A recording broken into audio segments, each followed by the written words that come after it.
Hello and welcome to another episode of the Monday Mile podcast.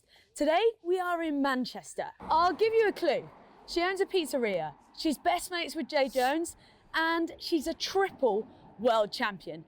Oh, and let's not forget, she's casually a double Olympic medalist. Bianca Walkden, welcome back. Oh, thank you. Thanks to the Monday Mile podcast. Thanks for having me again. It's nice to get out. I haven't been on a walk since. You're joking. No, I haven't. Is that a thing? Do you guys have any form of walking in your taekwondo training?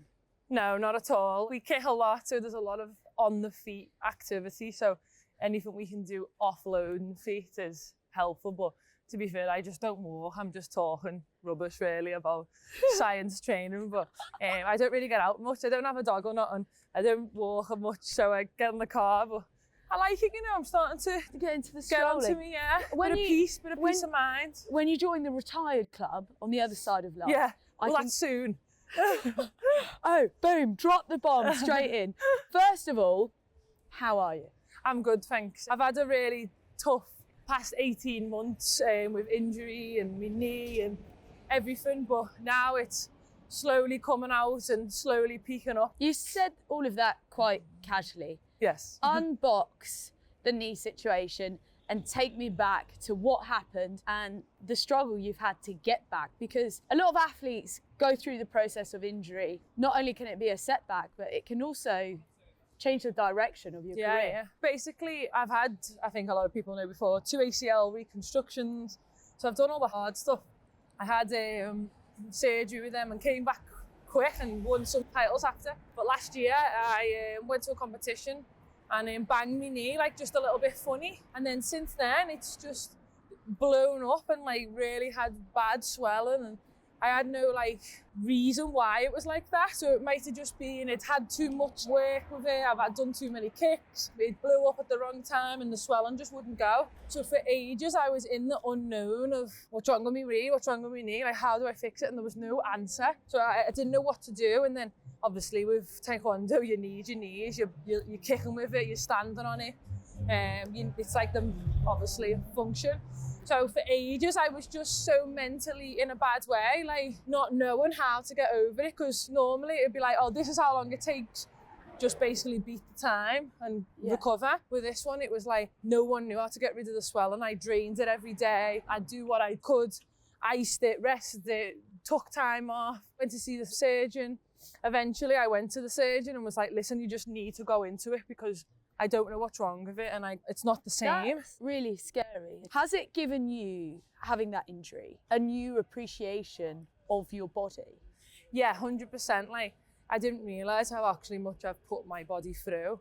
Like, that was my 5th surgery on a knee, which is a lot. Like, 1 surgery alone on your knees is a lot, but I've had 2 on this leg and 3 on this leg. So even my body might just be like, okay, it's at its end, like, do you know what I mean? So I need to appreciate all that. And when I'm retired, I don't just want to be like, I can't use my body anymore. Like I need to appreciate it and look after it as well before. And I think it's opened my eyes up a little bit, where before I'd break something, put it back together, break something, put it back together and not think, where now I'm like, I broke something and it's not getting put back together the same. So I need to like look after it a little bit in a different way. So yeah, I appreciate my body a lot more now, because it's like, even though I finished the sport, I've still got my whole life to do, and I want to be able to run. I want to be able to like do things, not just be like, oh, I can't because of my knees. I feel like I should start a retirement running club. Yeah. Oh, well, that's it. I've got bad knees, and so let's see. I haven't ran in a long time, but I'd love to get back to running. And just to be able to be like, oh no, I can't run because of my knees. And there's also a lot of pressure, isn't there? I always got asked the question, what next? What are you going to do after? Have you got qualifications? And there's all of that pressure. But well, for me, I feel like I know what I want to do after. That's exciting. And it's like a new chapter, and I want to be the best at that after. Can you divulge? Yeah, so for me, I want a full-on massive mixed martial arts gym. Like a big business plan. Have you ever seen Dodgeball, Globo Gym? I want full-on Globo Gym, average Joe's all in one, with mixed martial arts. So for me, like that's a massive business opportunity and project I want to get on. And obviously it's still linked with the sport, it's still linked with fitness and everything. So I've always known I wanted to do that. And then on the side, I actually wouldn't mind getting into like behind the scenes, like boxing interviews and media side, yeah, because obviously it's still that fight and still that grit with the pundits. So you never know, you could see me do that as well. Up. Yeah. That's incredible to already have that vision and an excitement for a new chapter, because a lot of athletes don't. And we've spoken quite a lot recently about that sort of post-Olympic depression. You have that huge high and then there's that weird lull position sort of in between the cycles. Yeah. Did you find that at all after Tokyo, or because the games is only 3 years apart, it sort of mentally made it slightly more accessible? I think it helped, obviously, because it was quicker, but it made it a bit more harder for the 5 years before. So it had pros and cons. But then, yeah, no matter what, after the Olympics, you win, you lose, you just don't know what to do with yourself, because for them 4 years that you are competing or training, or 3 years, whatever, you're giving everything for that one moment. And regardless, you win or lose, it's finished. So then it's like, what do I do now? Do I just start again and do something else? Yeah, you have a bit of time off, but you're still a bit lost in your own world and own purpose of why you're actually here or what you're actually really doing. So no matter what athlete says, you're either on a wave or not on it. It's hard in both scenarios. Obviously, it helps when you win and you're riding the glory wave. You're riding the crest. Yeah. Where are you right now today? So today I'm in a better place with my knees. I'm they're finally coming out. I feel better. I'm training a lot more. I went to the competition at the weekend and I won gold. I haven't won gold for a year. I'd had a few silvers, but to win gold again is like a big statement. So for me, that was nice, just to have that feeling again, and everyone saying, oh, look, Bianca, the Queen's back, and thing, that was lovely. So for me now, I've just got to keep the momentum going. And we have our European Championships in May. I fight on the 10th of May in Serbia. So that'll be a big one to go to, and hopefully I can win it for the 5th time. Obviously, just keep adding them on. Will you approach the Europeans with that same no mercy attitude? Oh, of course. Will the dad be out there? Yeah, my dad's not going, but my husband Aaron is going, and he'll be shouting from the side, everything, die trying, no mercy. And for me, I think it's a fight at the end of the day. If you don't do that, then that's what I've always wanted to leave my spin on my style and my fight, and it is always die trying. It might not be like every kick or whatever, but you can see that I'm fighting for it no matter what, and start to finish. So if I do that, I know it'll give me the best chance. That must be such a place of power, to get into a state where you're fighting that hard for something that almost everything else around you becomes white noise. Yeah. Take us into the ring. What's going through your head? So first off, I know it sounds so crazy, because obviously all we think about is like fight, and you get pumped up. But calmness is a weapon, like a full-on weapon. If you can be calm and see what you need to do, but then deliver it with intent and everything that you've got, that's the best opportunity and the best chance that I know that I'll have. So it's all about getting pumped up and not like too much where I'm not focusing or I don't know what's going on, because remember, I can't control the opponent. I've got to obviously do what I can do, still not get knocked out, still not get scored on, still score my points. So there's a lot going on. It's a bit like chess, like you're always one step ahead of each other. So I've got to do that under that. And then when you do go, you give everything you've got with each kick. That's my thing. So calmness, relax, but it's everything, intent, and then aggression when you can. So it's a really hard balance to deal with. Yeah. Because you can't just be like, that's it, I'm going to go, and then you're running, you get kicked in the head, and then you're down. Then what you're going to do, run in again. So you have to like make sure you create it and make things happen, not let things happen. To be a fighter, do you think it takes a certain type of personality? I think I think you've got to have something inside you, what someone can't teach, and bring it out. You learn it on the way through sport and through like going through like sparring and training, but you know, the people at the top, you've either got it inside you or you haven't. So that could be completely different way, but there's something inside your heart, in your soul, that makes you a fighter. Can you run us through your typical training day? Yeah. So normally Monday to Friday we train, and we do taekwondo every morning. We do like a 2 hour, 1 hour and a half hour session. And is that straight like sort of tactics and kicking? More like, it can be like sparring, it can be technique, it can be tactics. There's loads of different elements we sort of have to go through, because there's so many kicks and so many situations. You couldn't just spar every day because it's too much impact on your body. So there's a lot of like technical techniques, time and movement, distance, speed. So that's all with taekwondo. So that's obviously spread out through the week. And then in the afternoon, I either do weight, strength and conditioning every other alternative day. Where before, I used to kick and then kick again. But now that's way too much, yeah. Because you're it's an too old much girl for now. me. I'm an old girl now. Join the old girl club. Yeah, I need some oil for my knees. So I need to make sure when I actually train and that I can, and it's not affecting my whole body. So it's more of a targeted approach. Kick and kick well. Yeah, so basic, it's quality over quantity these days because I can't do it like the youngsters do. On those days, I mean, that training regime sounds incredibly intense. Yeah. Multiple sessions. On the days when it's cold and grim outside, what's your driver to get up? For me, it's why am I doing it? Obviously, it's always been, it's going to be hard no matter what. And I think I've always been good as an athlete about the motivations, not always there, but I'm good at that, the commitment. So if I've said, this is what I've got to do, I've got to do this, even if I want to do it or don't. Because even though at the start you don't want to do it, after it you feel so much better, making sure that you've ticked it off or did a little bit more. And it's the consistency what makes you go that extra further bit, not, oh, I'll do one good session because I'm motivated, then I won't do it again. It's the consistency what helps me be committed, and that's my motivation. What would you say to someone that is struggling with physical activity or maybe wants to give a new sport a try? I think that's the one good thing to say though, like it does get very repetitive, which is probably the hardest thing with the motivation. That's where it's like, try and make it a bit more fun. There's no right or wrong routine or this is the plan that you have to do to be the best. Like everyone has a different plan. That's why there's so many different champions, but it's how you approach it, how you believe in it, how you make it happen for yourself, which makes you become the best version of yourself. Because everyone could do the same program and not come out the winner. It's not right for you. So you got to find the right training for you. Make a good spin on it. Be creative, I think, because the more creative you are, the more you're going to enjoy it. If it's just the same boring routine, day in, day out, what you're getting up for, that's not enjoyment. Would you say taekwondo is creative? You could be very creative with taekwondo, yeah. Like, think how many kicks there is. Think how many personalities you can show off. Even when you fight different people, it makes different fights and different styles. So yeah, 100%. Like, you want to make a kick, try and make a kick.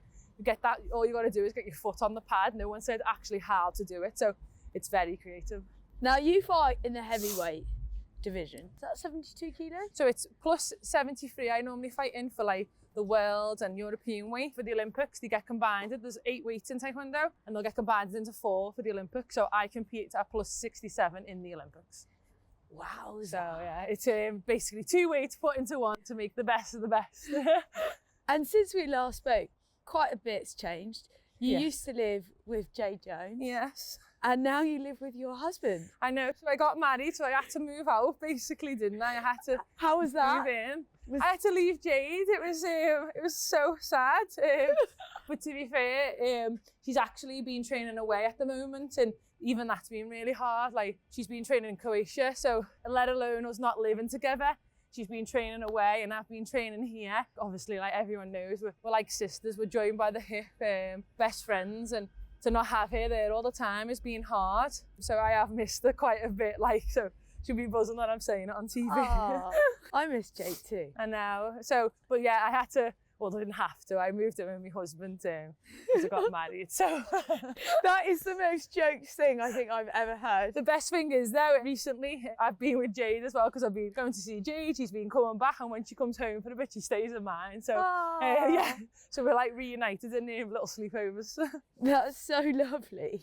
Has getting married changed your dynamic when it comes to training? Because I know before you were training quite a bit with your fiance. Yeah. Now he's your husband. Is that still the case? Yeah, it's just the same. It's we got a job away abroad, so he's back and forth as well. So they both ditched you. They both ditched me. You need to move to the sunshine, girl. I know, but nothing's really changed. He still helps me all the time when he can. He's one of the best training partners I've ever had, and I probably will always say that because I know that he's there for me no matter what and giving his soul for me. So and obviously he's very strong, very fast, and you always should train with someone who can push you to your limit. So yeah, when he's there So to I'd help be a me great train, training partner, you'd right? be perfect.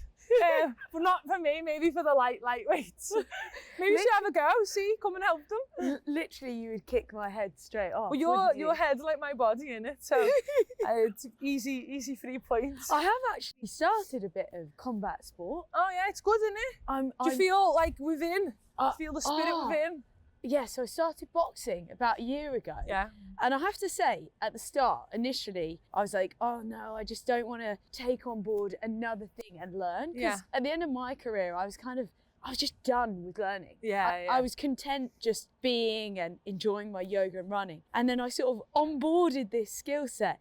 And actually, the buzz from learning all of the different maneuvers. Yeah. Well, that's something I actually miss. So I can't wait to learn something completely different, to be an amateur, to come up again and have them new techniques and have the feeling of like trying to get better. Learning. I can't wait for that, Yeah, it's the best feeling ever. I know.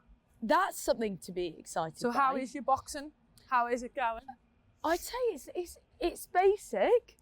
But it's... You can punch someone in the face if they yeah, came I at mean, you. like, I could do, like, you know, the 1, 2, 3, 4, brrr, bum, ba. Oh yeah, a little combo. Yeah, I've got all the combos What on the about go. defence? Can you, like, not get hit as well? Yeah. If I went for... Yeah, go on. No, maybe not. If I went for you, would you be able to... Could I spar with you? Would that work or not? What, Not- in, like, not- training? Yeah, like, have a little hit. Or... I'd obviously train with you, but you're probably a little bit too small. Oh, man. Yeah. Devastating. I know, but like we'll still have a go. I'll come to your gym Deal. when it's open. Deal. Yeah, that would be amazing. Brilliant. Let's Love that. see if you can get me in Love the that head. process. But that's really exciting for you. Again, even in that process of coming out of potentially Olympic sport, having something to set your sights on for afterwards also is quite a good focus point. I think that's the biggest thing than ever. Like when you do finish sport, or even if you're still in sport but you've got another cycle to go to, have something for it. Like you can't just completely dive away from your sport, especially in our sport. It's a 4-year cycle. We're non-stop. We couldn't just return 2 years later. It's just impossible. When I feel like taekwondo is trying to change that for the people. That's amazing. When it might change a little bit going towards LA, but no matter what, I think you should have a little goal, set yourself, and then you refresh your mind, and then you can give everything you've got, because us athletes give so much, and then when you don't really have the time off, you don't think you need it at the time, but you do. So. It's almost like you can be so consumed by your sport that nothing else in your life your identity matters. goes. Do you ever fear being defined by your results in the sport? I think that always happens. So like that's obviously why you go for more. You want to be the best. You always say like, I'm here to win, because you want to be known with all these titles and all these medals that you won. But for me, what I've learned through the years and experience is it's how you made everyone sort of like watch it or feel, or like you create a character without medals. Because I know people who are legends and they haven't got all the gold medals. They haven't got all the gold medals, but the personality shines through, and if you showed the grit and determination, and they're the sports characters people really do follow. So I feel like for me, I'd rather, if I can retire and someone goes, oh, well, Bianca never gave up, she always give it, and then I still had the titles, but it was that, then that is probably more meaningful than just going, oh, she won this one competition. Or obviously, if you can have both, then you can have both, do you know what I mean? But I think you're in a position to challenge both. Yeah, so hopefully I want to leave that in my weight, that I was one of the best in that heavyweight category, but also it was because I never gave up, and I went through 5 surgeries. It wasn't easy for me. 5 is just ridiculous, I know, Bianca. It really I never is. gave up, persevered. I wasn't naturally meant to be an athlete, I'm telling you, but I made it happen, and it was my mind what probably got me that far, not my body. Do you ever find yourself walking in to the arena and you have to almost shake yourself and go, today is the day, it is now? Because it's time now, it's time. I even have a situation post life in sport. It was like the London Marathon recently. I know, well done by the way, congratulations, very good. I was so chuffed with myself, and I was tired watching it. It was the first time that I think I've really pushed myself since Olympic sport. It was like, it's now, it's today. I'm living this right now. And if I want to do well for me, I really need to like hone in and focus on that. Have you ever had a moment where you've been like, this is the deciding factor? All the time. Like obviously the big occasions are there, and when you wake up, you're like, I've done all this training for this moment, all them years, all them days, all them ups, them all downs is for this moment right now. So like, if you don't go for it, you just wasted all that time. Yeah. So you have to get yourself in that moment. You have to realise this is it. If you don't go for it, you'll regret it. And do you think that mindset switch from, say, your usual Grand Prix to a World Championships or Olympics? Yeah, it's different. Is that gone? What's the difference? Because of the Olympics, like example, if it was every year, it wouldn't be as special. Because it's every 4 years, it's limited. And then you've only got one shot. If you got another shot next year or next month, it's like, oh, okay, I'll wait. Yeah. So you've got to remind yourself, this is it. Like this Olympics comes around every 4 years for a reason. So if you don't step up now, why would you? With the Grand Prix, I've probably done about, however many 12 you get in the cycle that you get. So obviously there's still major big competitions, but it's one or you can get 12 chances, like this is it. So. And mentally, how do you attune yourself to that moment? Is there anything different the morning of, the night before? Well, there's a balance there because you've lived through it and you experience it all the time, you can't change too much. Because if you turn up and you're like, this is it, you'll probably go the other way and crumble or make more mistakes where you've done this day in, day out, trained every day, sparred, you know how you fight, you know how you gear up, you know how you warm up. You've got to do that just the best you can on this day. So there's a big balance of not overcooking it, but you know what you've done, and all that training is to make this the perfect that you can make. And it never goes perfect either. You've got to react to situations, you've got to find a way to win, you've got to make it happen. People who you thought were going to win and you were going to have might lose. So all the things change. You've just people can crumble around you. That's the biggest thing in the Olympics. But that's your strength. The people who win are the people who are mentally strong and physically strong. So there's an incredible amount of presence required. Yeah. How do you get yourself to a state of no distraction in a world currently where there are all of the distractions? You've got to get yourself in tunnel vision, and it sounds cheesy, and I think there's a big quote that says, what's important now, which spells out win. What's important now is win. So like, you've got to be in the moment, say that, okay, what have I got to focus on now to get me through the next level? If you think too far ahead, it's gone. That's the biggest thing, tunnel vision, laser focus on what you're going to do. And then the noise can come after. You can go on your phone later, you can go on the Instagram, you can see what people said. That's the biggest distraction in the world these days. So you can do all that after you've done what you need to do and kick people in the face. Absolutely love it. Love it. Bianca, you are all over it. We are on the Monday Mile podcast, so of course we have to ask you, what is your relationship like with Monday?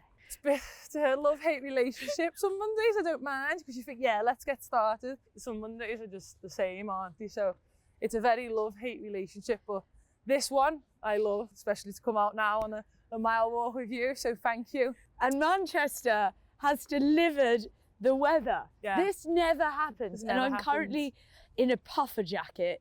To be fair, I'm still cold. It is cold. My nose is running, my hands are cold. It is definitely like 2 degrees colder then. But we've got London. Yeah, definitely.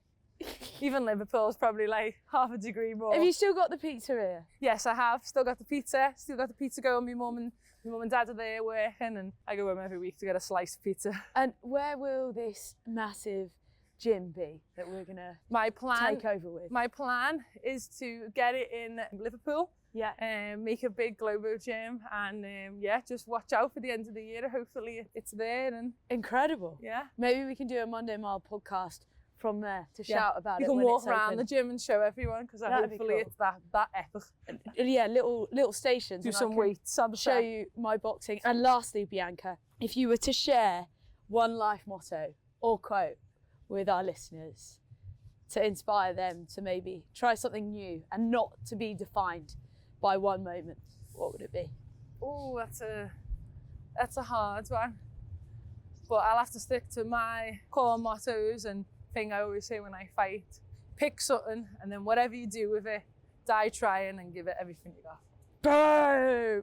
So strong. Monday Mile listeners, it is a wrap. Thank you so much for joining us here on the Monday Mile Walk and Talk podcast. If you are new to the podcast, it drops at 12 a.m. every single Monday morning, and we are now on YouTube, so you know what to do. Give us a subscribe, follow, and you can watch every single video on the tube, on the YouTube. We're now walking down some alleyway. Random alleyway. I know, I think we should turn around. Yeah. And I think you do have a second training I do. session. I have to go back to training. Can't be bothered, but it's got to be done. Hey, it's got to be done. It's got Paris to be is done. around the corner. And I'll be happy after. Bianca, thank you so much for joining